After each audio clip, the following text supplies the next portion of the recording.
அதே பெங்களூர் எல்லை தாய்மாமனை பற்றி கேட்க வந்தவன். உன்னுடைய தாய்மாமனை அமெரிக்காவில் போய் பார்த்தேன். கேரளா சம்பந்தமான ஒரு பெரிய மாந்திரிகவாயிட்டு அவன் மாட்டிக்கிட்டான். அவன் மனைவி அவனுக்கு எதிரியாக மாறிட்டான். சொத்தெல்லாம் வச்சுக்கிட்டு வெளியே போனேன்னு சொல்லி செவுட்டில் அடிக்கிறான். நீதிமன்றத்தில் வழக்கு உங்கள் மாமன் இனிமேல் போட்டால் அவள் தோற்று விடுவாள், இவன் ஜெயிச்சிருவான். என் பேரை சொல்லி கேசப்பட சொல்லு. அதே மாதிரி அவளுக்கு தேவை இப்போ பணம். உங்கள் மாமன் எப்படி போனாலும் சரி, அதை பற்றி கவலை கிடையாது.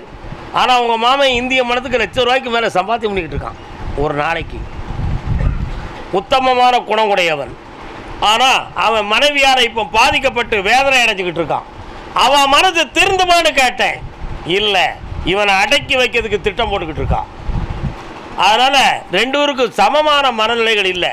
இன்னும் 1.25 மாத கால அவகாசத்தில் பகை இல்லாமல் 2 பேர் வாழ்க்கையும் நிறைவடையும்.